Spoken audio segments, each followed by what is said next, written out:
शामिल हजारों लोगों में जब ये बात निकलकर सामने आई कि इनमें से 2/3 लोगों में एंटीबॉडीज बन चुकी हैं, यानी इसका अर्थ ये है कि ये लोग किसी ना किसी स्टेज पर संक्रमित जरूर हुए होंगे, लेकिन फिर भी देश के भीतर अभी क्यों नहीं हर्ड इम्यूनिटी बन पा रही है, इस पर आज की इस वीडियो में बात।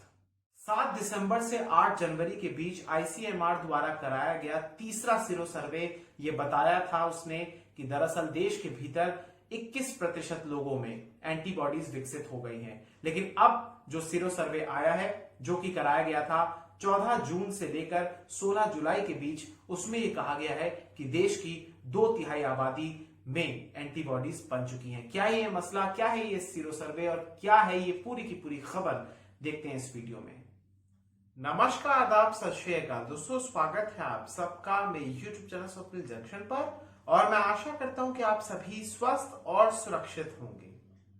दोस्तों, आज की इस वीडियो में मैं आपके साथ कोरोना महामारी को लेकर एक चर्चा करना चाहता हूं और आपको सीरो सर्वे के बारे में, जो कि आईसीएमआर यानी भारतीय आयुर्विज्ञान अनुसंधान परिषद, अंग्रेजी में Indian council of medical research, इनके द्वारा जो सीरो सर्वे किया गया है, जो कि चौथा सीरो सर्वे है कोरोना महामारी आने के बाद, उसमें जो बातें निकलकर सामने आई हैं, जो उसमें निष्कर्ष निकले हैं, वो यकीनी तौर पर निश्चित रूप से वो चौंकाने वाले हैं।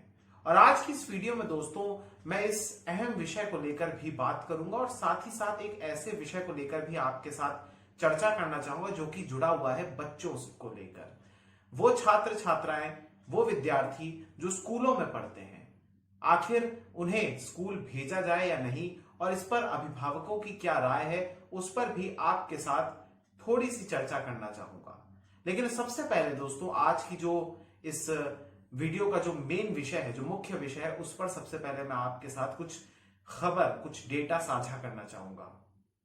जैसा कि दोस्तों मैंने आपको बताया कि दरअसल ये आईसीएमआर के द्वारा ये सीरो सर्वे किया गया है और इस सीरो सर्विलांस सर्वे में जो बातें निकलकर सामने आई है, उसमें सबसे पहली बात यह है कि दरअसल देश के भीतर 67.6%, यानी मोटे तौर पर आप ये मान के चलिए कि 2/3 जनसंख्या देश की जो है वो एक प्रकार से उसके भीतर एंटीबॉडी बन गई है। अब एंटीबॉडी बनने का अर्थ ये होता है दोस्तों कि देखिए, अगर हमारा शरीर अगर किसी भी तरीके से बीमार हो जाता है या संक्रमित हो जाता है, तो फिर उसके भीतर लड़ाई करने के लिए, आप ऐसे समझिए कि उस इन्फेक्शन के खिलाफ लड़ाई करने के लिए बड़े पैमाने पर, चाहे नेचुरल तरीके से या फिर आर्टिफिशियल तरीके से, यानी कृत्रिम तरीके से उसके भीतर एंटीबॉडी का डेवलपमेंट होता है, उसका विकसित किया जाता है। वो वैक्सीन के द्वारा उसको आर्टिफिशियल तरीके से विकसित किया जाता है और नेचुरली भी वो डेवलप हो जाती है। अब आर्टिफिशियली क्या होता है दोस्तों कि वो जो रेट होता है ग्रोथ का, वो तेज होता है, जाहिर सी बात है। अब यहां पर बात यह है दोस्तों कि दरअसल इन 67.6% जो लोग हैं, जो कि इस सीरो सर्वे में निकल कर आया है डेटा, यह बताया गया है कि दरअसल इनमें एंटीबॉडी बन गई है। अब इसका सीधे तौर पर अर्थ यह होता है दोस्तों कि या तो इतने प्रतिशत लोग पहले संक्रमित हो चुके हैं और फिर ये ठीक हो गए हैं। अब इसमें कारण यह भी होता है कि दरअसल कई सारे लोग वैक्सीन जब उनको लग गई, जब उनका वैक्सीनेशन हो गया है, तो फिर उसके बाद उनके भीतर एंटीबॉडी बन गई। तो इसका मतलब ये बहुत सारे कारण होते हैं। लेकिन यहां पर एक प्रमुख सवाल जो इस डेटा के बाद सामने आने के बाद जो उठा है, वो ये है कि क्या देश के भीतर हर्ड इम्यूनिटी आ गई है। हर्ड इम्यूनिटी का मतलब ये होता है दोस्तों कि अगर किसी भी देश के भीतर, अगर वहां निवास कर रही आबादी, वहां पर रहने वाली जनसंख्या का करीबन 70% हिस्सा अगर एक महामारी से या तो ग्रसित हो जाता है, तो फिर उसके भीतर एंटीबॉडी बनना शुरू हो जाती है।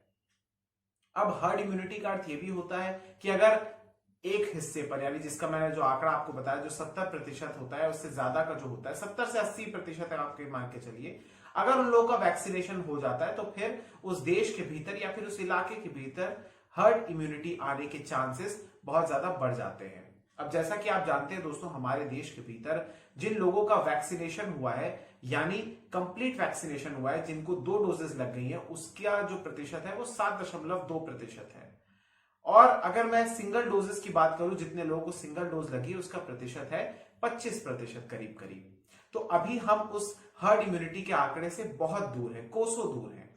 इसलिए यहां पर यह सवाल जरूर उठता है कि आखिर अगर इस सीरो सर्वे में ये बात निकलकर सामने आई है कि 67.6% लोगों के भीतर एंटीबॉडी विकसित हो गई है, तो फिर हमारे देश के भीतर हर्ड इम्यूनिटी क्यों नहीं आई है?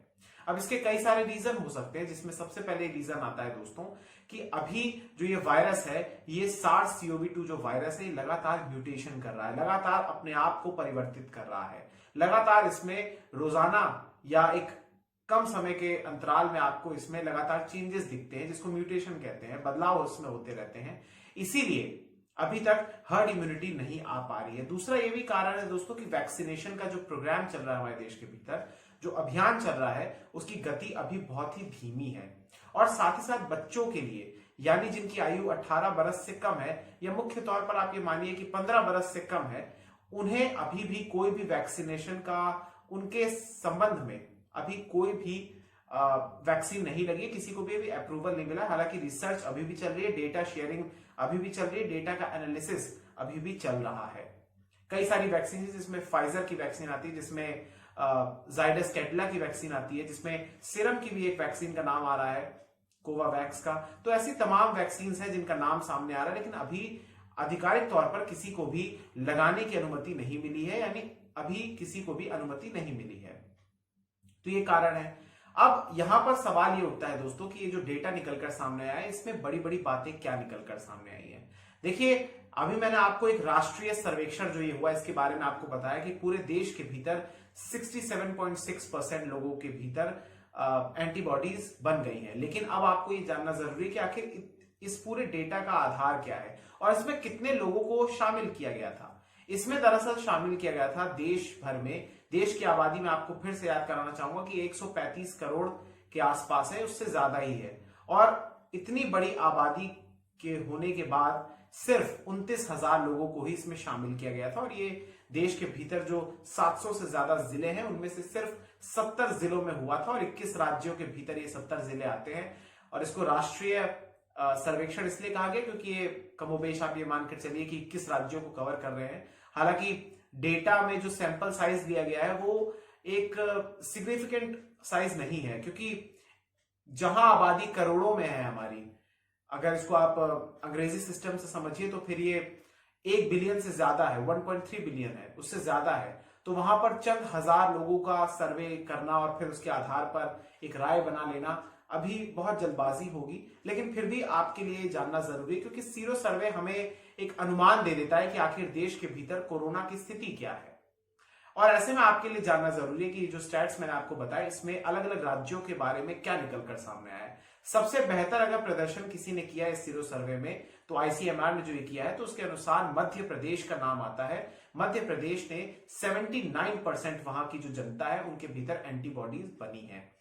साथ ही साथ इसमें नाम आता है दोस्तों और भी राज्यों का, जिसमें राजस्थान आता है, जिसमें 76.2% वहां के लोगों में एंटीबॉडी बनी है, जिनका सर्वे हुआ है, ऐसा एक अनुमान लगाया गया है। उत्तर प्रदेश में 71% है, उत्तराखंड में 73.1% है, बिहार में 75.9% है, महाराष्ट्र में 58% है, असम में 50.3% है, छत्तीसगढ़ में 74.6% है, आंध्र प्रदेश में 70.2% है और गुजरात में 75.3% है और साथ ही साथ पंजाब में 68.5% है। अब इसमें सबसे कम अगर किसी का नाम है तो वो है केरल का। केरल में जो डेटा निकलकर सामने आया वो है 44.4% का।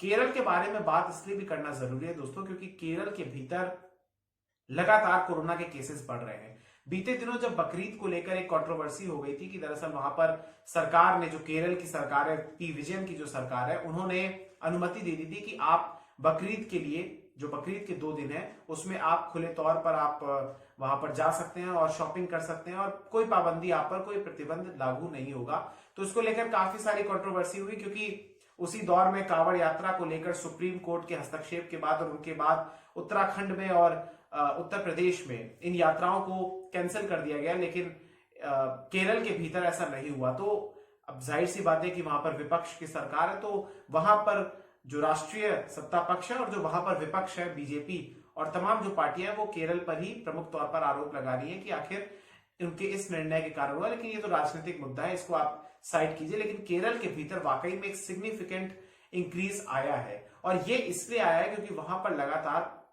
पाबंदियों में ढील है और लापरवाही भी बरती जा रही है बहुत ज्यादा। वैसे देश के कमोबेश हर हिस्से में ऐसा है, पर केरल में चूंकि केसेस सामने आ रहे हैं इसलिए कहीं ना कहीं उनको पॉइंट आउट किया जाना चाहिए। अब केरल की दृष्टि से अगर मैं बात करूं दोस्तों, तो देश के भीतर जहां इन दिनों 40,000 की औसत से केसेस रिपोर्ट हो रहे हैं, कहा यह जा रहा है कि सेकेंड वेव कमजोर हो रही है, लेकिन अभी भी 30 से 40,000 के बीच केसेस आ रहे हैं। किसी दिन 35,000 आते हैं उदाहरण के तौर पर, तो अगले दिन 43,000 आ जाते हैं। किसी दिन फिर से अचानक से 31-32,000 आ जाते हैं, तो फिर एक रोज आ जाते हैं 39,000 या 38,000 के करीब। तो इस तरीके से मामले एक प्रकार से आप देखेंगे तो ये रोलर कोस्टर की तरह हो रहा है और कभी ग्राफ ऊपर जाता है, कभी नीचे आ जाता है। केरल का स्थिति यह है दोस्तों कि केरल के भीतर अगर मैं आपको बताऊं तो 27 तारीख को वहां पर 22,000 से ज्यादा केसेस आए थे और उसी दौरान देश के भीतर करीब 43,000 केसेस आए थे। तो यानी आधे से ज्यादा केसेस एक दिन में केरल में रिपोर्ट हुए थे। साथ साथ जो देश के भीतर एक्टिव केसेस का जो केस लोड है वो करीब 4.25 लाख से 4 लाख के बीच का है और केरल के भीतर ये 37% है, यानी इनमें से केरल की हिस्सेदारी 37% की है। पहले आपने देखा था कि किस प्रकार से महाराष्ट्र के भीतर लगातार महाराष्ट्र देश में अव्वल आ रहा था केसेस रिपोर्ट होने में और वहां पर डेथ्स भी ज्यादा हो रही थी, लेकिन अब केरल का इसमें आ गया है, इसमें शुमार हो गया है, तो केरल के ऊपर ज्यादा फोकस करने की जरूरत है। साथ ही साथ केरल के कुछ जिले हैं जिसमें कोट्टायम, मल्लापुरम, त्रिशूर और एर्नाकुलम ये जिले आते हैं। यहां पर सर्वाधिक तौर पर वृद्धि देखी गई है, यहां पर कोरोना के केसेस लगातार बढ़ रहे हैं। इसलिए और मैं एक चीज और बताना चाहूंगा कि केंद्र की तरफ से एक टीम भी वहां का दौरा कर रही है जो वहां के हालातों पर समीक्षा करेगी। साथ ही साथ ये जो सीरो सर्वे है इसको लेकर केंद्र सरकार की ओर से भी ये निर्देश दिए गए हैं अलग अलग राज्यों को और केंद्र शासित प्रदेशों को कि आप भी अपने स्तर पर सीरो सर्वे कराइए, ताकि सीरो सर्वे के माध्यम से आपके इलाके के, आपके जिलों के जो स्थिति है वो सामने आ सके। सीरो सर्वे आपको दोस्तों मैं बताना चाहूंगा कि अलग अलग संस्थाएं कराती हैं, आईसीएमआर भी कराती है, अभी बीते दिनों एम्स ने भी कराया। और सीरो सर्वे से हमें एक आइडिया मिल जाता है कि आखिर एक राज्य के भीतर कोरोना की स्थिति क्या है, क्या वो वहां पर बढ़ रहा है, क्या वो वहां पर घट रहा है। आने वाले समय में आकलन लगाने में इससे बड़ी मदद हो जाती है, बड़ी सहायता हो जाती है, इसलिए बहुत जरूरी है। साथ ही साथ दोस्तों आपको एक चीज और मैं बताना चाहूंगा, इस डेटा में जो निकल कर सामने आया, लौटूंगा इसी पूरे सीरो सर्वे के इस पूरे विषय पर, कि दरअसल दोस्तों यहां पर 6 से 9 बरस के जो इसमें 29,000 जो लोग निकाले गए, जो इसमें रखे गए हैं, उनमें 6 से 9 वर्ष की जो आयु के हैं उनमें 57.2% ऐसे हैं जिनमें एंटीबॉडी बनी थी। जिन बच्चों में 10 से 17 वर्ष की आयु वाले जो आबादी है उसमें 61.3%, 18 से 44% वालों में 66.7%, 45 से 60% की आबादी में सर्वाधिक है ये जो है 77.6%, और 60 प्लस यानी 60 अबव की आबादी वालों में 76.7% लोगों में एंटीबॉडी बनी है। तो यहां पर यही है बात कि इस डेटा के भीतर ये इसका पोस्टमार्टम करने की मैंने कोशिश की है। उम्मीद करता हूं कि आपको ये समझ में आया होगा दोस्तों। और कहीं ना कहीं हर्ड इम्यूनिटी आई है देश में, इसको लेकर अभी वैज्ञानिक या जो विशेषज्ञ हैं वो आपस में बटे हुए हैं। हालांकि एक उनकी राय यह है कि अभी भी हर्ड इम्यूनिटी देश के भीतर नहीं आई है, और हर्ड इम्यूनिटी आए या ना आए लेकिन थर्ड वेव का खतरा अभी भी बरकरार है। इसलिए आपसे मैं ये कहना चाहूंगा दोस्तों कि आपको मास्क लगाकर बाहर जाना है। अगर आपको जाना है, बहुत जरूरी है, तभी जाइए।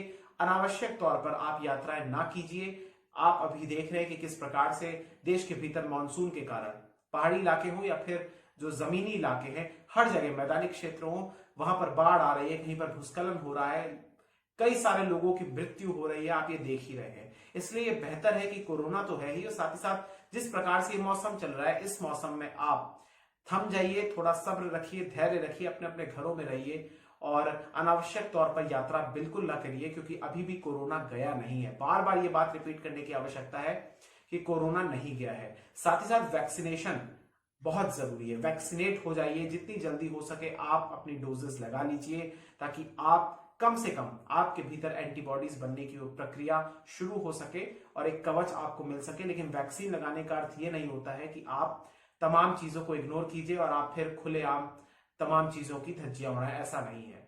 साथ ही साथ दोस्तों, अब एक विषय पर और मैं लौटना चाहूंगा मुख्य रूप से, और ये विषय दरअसल दोस्तों जुड़ा हुआ स्कूलों को लेकर। स्कूल्स को लेकर ये बात हो रही है, जितने भी जो विद्यालय है, जो शैक्षणिक संस्थान है, उनको खोलने को लेकर अब अलग अलग सरकारें विचार कर रही हैं। इस कड़ी में कुछ राज्यों में स्कूल खुल भी गए हैं, जिसमें कहीं पर 6ठी से 12वीं तक को बुलाया जा रहा है, कहीं पर 10वीं और 12वीं को बुलाया जा रहा है। तो कई राज्यों में अगस्त में खुलेंगे, जिसमें वहां पर भी यही कैटेगरी रखी गई है, यही पर एक क्लासिफिकेशन रखा गया है कि अभी छोटे बच्चों को नहीं बुलाया जाएगा, लेकिन 6ठी से 12वीं के या 10वीं और 12वीं के या 9वीं से 12वीं तक के बच्चों को बुलाया जाएगा। और इसको लेकर अभिभावक भी, बहुत बड़ी संख्या में अभिभावक भी इस समय चिंता में है, क्योंकि उनको अपने बच्चों की, अपने संतानों की चिंता सता रही है कि आखिर अगर उन्हें कोरोना हो गया तो फिर क्या होगा। क्योंकि सबने देखा है कि मई में, अप्रैल में, जून में क्या कुछ हुआ। अब ऐसे में यह भी सुनिश्चित करना जरूरी है कि आखिर जो स्कूलों के भीतर जो स्टाफ है, चाहे वो टीचर्स का हो, चाहे वो सपोर्टिंग स्टाफ हो, चाहे वो ड्राइवर हो, बस ड्राइवर्स हो, या फिर जो सर्विस करते हैं जो वहां पर, या जो वहां पर जो हाथ बटाते हैं, जितने भी लोग, जो भी स्टाफ है वहां पर, वो तमाम लोग वैक्सीनेट हो जाएं, दोनों डोजेस उन्हें लग जाए।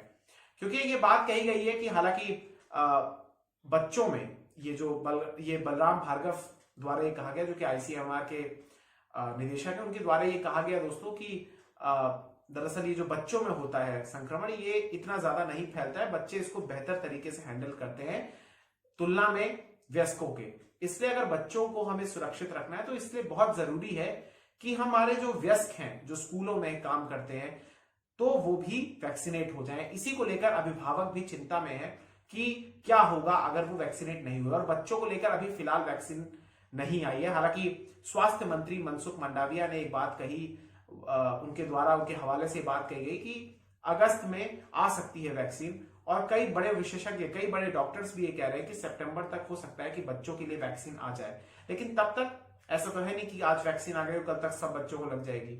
इसलिए अभी अभिभावकों की ये चिंता जायज है। साथ ही साथ एक वो भी जो एक विडंबना है कि बहुत सारे ऐसे बच्चे हैं जो कि बहुत सारी समस्याओं का पालन कर रहे हैं, सामना कर रहे हैं, जिसमें आप देखिए कि उनके पास ऑनलाइन शिक्षा को करने के लिए उनके पास सुविधाएं नहीं है, इंटरनेट नहीं है, या फिर कोई डिवाइस नहीं है। तो ऐसे में उनके लिए स्कूल खुलना तो एक वरदान की तरह है। लेकिन कहीं ना कहीं स्कूलों का खुलना, अभी मेरा ये पर्सनल पॉइंट ऑफ व्यू है कि सरकारों को उन बच्चों को चिन्हित करके उनकी व्यवस्था करनी चाहिए, उनके पास डिवाइसेस पहुंचाने चाहिए, उनके पास इंटरनेट की सुविधा होनी चाहिए। वो ज्यादा आसान है बजाय इसके कि आप स्कूल्स खोलिए। क्योंकि अभी अगर आप स्कूल खोलेंगे तो फिर कहीं ना कहीं बच्चों पर खतरा होगा। और महाराष्ट्र से एक डेटा निकलकर सामने आया, एक खबर निकलकर सामने आई जो कि सोलापुर से है। सोलापुर में स्कूल खुले तो उसके बाद 600 से ज्यादा बच्चे वहां पर संक्रमित हो गए कोविड से। पिछली बार भी आपको याद होगा कि जब स्कूल खुले थे तो उसके बाद अलग अलग राज्यों से एक खबरें आ रही थी कि यहाँ पर फला इतने बच्चे संक्रमित हो गए। इसलिए अभी स्कूलों को नहीं खोलना चाहिए।